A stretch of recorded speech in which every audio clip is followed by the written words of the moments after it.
starting over with my luxury collection. Now, this is definitely something that would be difficult to do, but if I had to restart my collection starting today, I would do some things a little bit differently than how I initially have. Hi guys, my name is Alana and welcome back to my YouTube channel.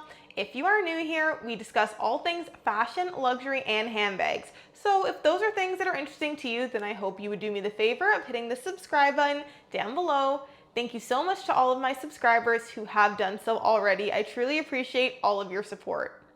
This is an interesting topic and a bit of a fun one. I got this idea from watching the lovely Cassie Thorpe here on YouTube. She did a video on how she would restart her luxury collection if she was starting over in today's day and age. I also did watch Melinda. She posted a video as well on restarting her luxury collection, and hers is a little bit different than Cassie's, but I also really enjoyed it as well. So I will link both of their channels and videos below. Be sure to check them out after this one, although let's be honest, they're great content creators. You're probably following them already. So they did inspire me for this, and I am gonna recreate a video kind of using similar guidelines to what Cassie did. She decided on a couple different areas that she feels are crucial for starting a luxury collection, and then she decided on pieces that she would repurchase only based on what is available now in stock. We know, of course, some pieces have been discontinued, so based on what is available today, online or in store, what pieces would I then purchase if I needed to start my collection over? Okay, so some of my categories are slightly different than the ones that these other ladies mentioned, but I do feel like I've covered my bases here and thought about what are some things and areas I would want to replenish first if I had to start over. So I'm gonna start off with one, and this is a good solid SLG. This might seem like a strange place to start, but truly this is something I wish I had gotten right the first time around. So I actually have a Prada card holder that was the first luxury SLG that I bought for the purpose of holding cash, I should say, because I did get my mini pochette over here actually before the Prada card holder. However, in terms of something that I would use on a daily basis to hold cash, cards, etc., I purchased a Prada card holder. Then I also purchased my Rosalie coin purse, and then I purchased this piece here. This piece is the Louis Vuitton key pouch, and it has the lobster clasp here, it has the zipper compartment, and it can hold quite a bit, but pretty much that's all she wrote. That's what it is, simple, but absolutely functional. I have not put this down since I've got this piece. And in fact, I don't use those other pieces nearly as much as I probably should, considering the price point for them. I love this little key clay. It acts as my wallet, and I have all of my cards in here. I can fit all of my money in here, no problem as well. And I love the fact that my keys can be held on here too. I love that these things are all in one place. So if I do need to go on the road to quickly run an errand, I can just grab this and I know I'm good to go.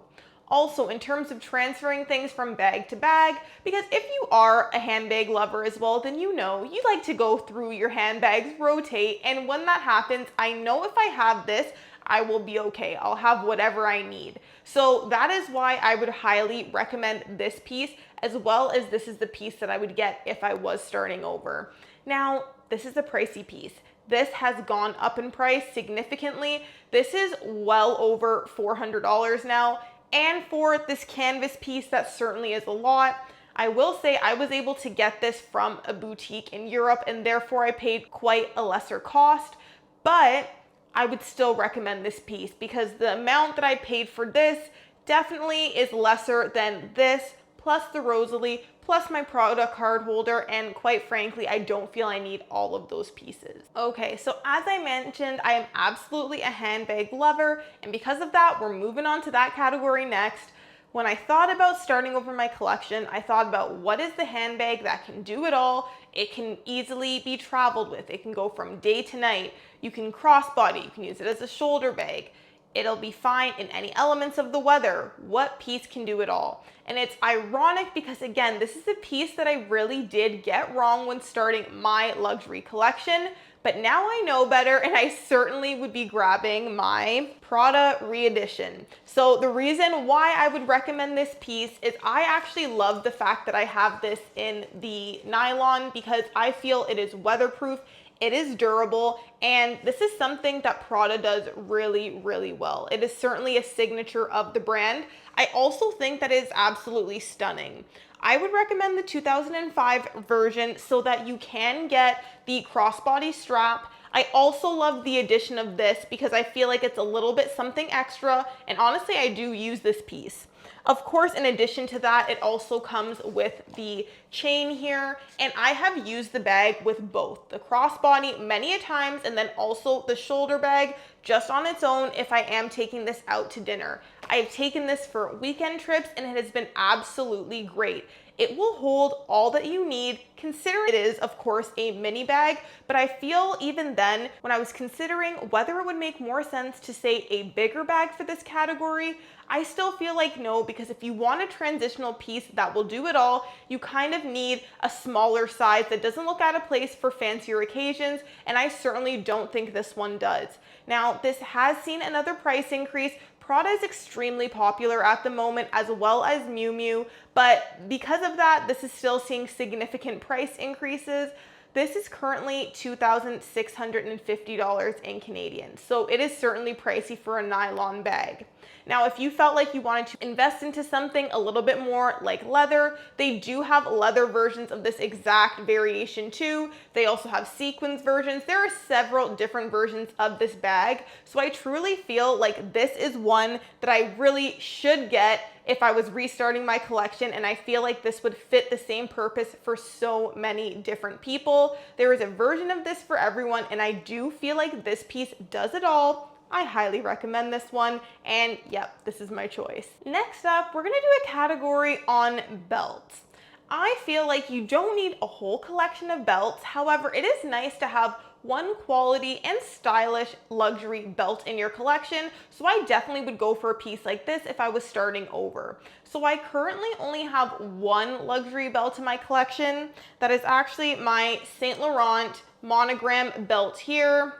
And as you can see, this is the black on black. So the black leather and then the black hardware.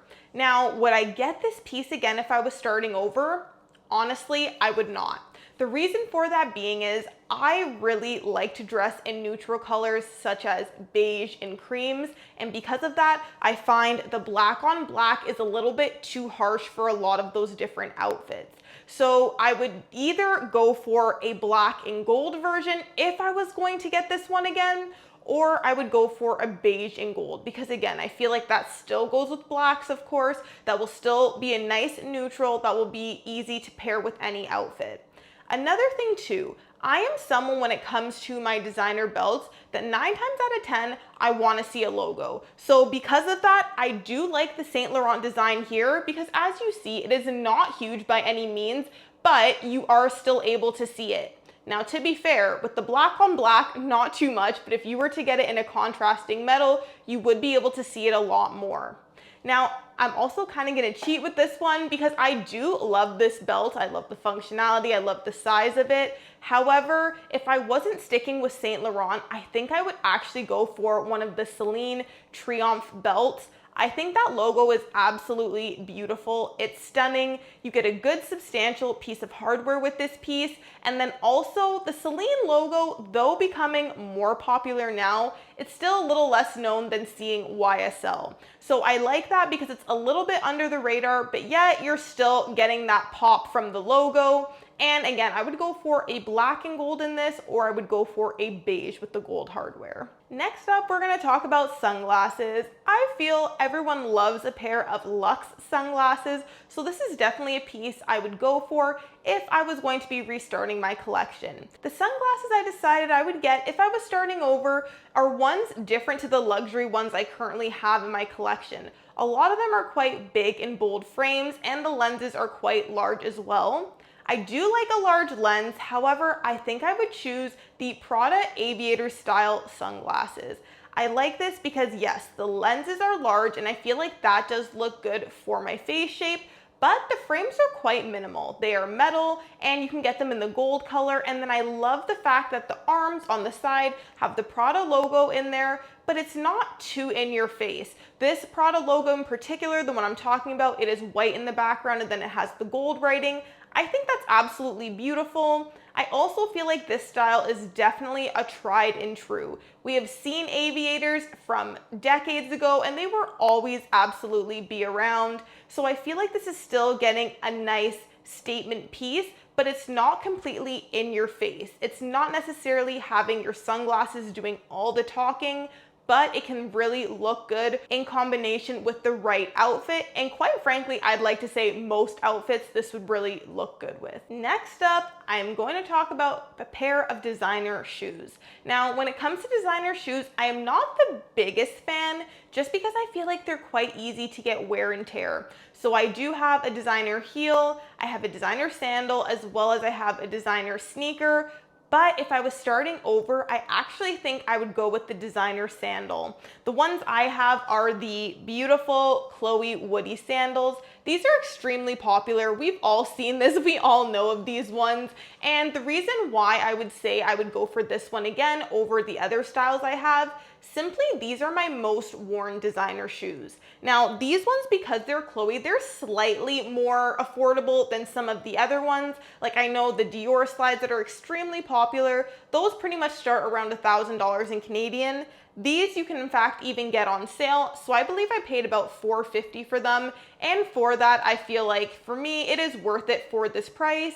Again, I got it in beige because I feel like for summer, when I mainly would be wearing these slides, that it really goes with that color palette that matches my outfits, as well as the fact that these are just so summery to me. I feel like they are not uncomfortable. I have heard people say that before. For me, they're perfectly fine, and I feel like they're not doing too much. Quite frankly, I have quite a casual lifestyle as well, so I feel like these ones are nice. They definitely add to the outfit, but they're not out of place in any situation, whether you're running errands or even going out. These ones are cute and you can definitely take these from brunch to grocery shopping if you needed to do so.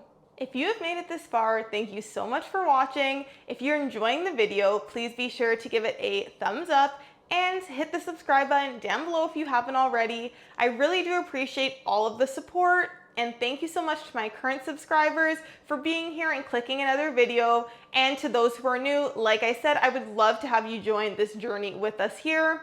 Let's get into the last category now, and I feel like this one is not to be overlooked. We are going to be talking about luxury perfumes. There is one brand in particular that I feel like does luxury perfumes really, really well, and I do have quite a bit of perfumes myself. So actually, if you're interested in hearing a perfume collection, seeing the pieces that I have and which ones I gravitate to more than others, you can also let me know down below in the comments. I'd have no problem sharing those with you guys. However, the one that I feel like is the one to start things over would be my beautiful Chanel Chance Eau Tendre, and this one is the Eau de Toilette actually. So I feel that Chanel has such great perfumes, and I really do love quite a few from Chanel. I also have the Coco Mademoiselle, as well as I have the original Chance perfume as well.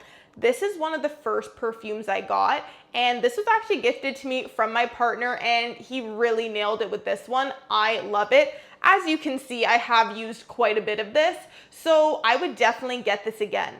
I am someone who actually does like quite bold scents that project, but I feel like even though this is an Eau de Toilette, this one really is like that perfect combination for pretty much anyone. You can definitely smell it. It has some projection, but it's not one that's going to overwhelm you or give you a headache if you are sensitive to perfumes.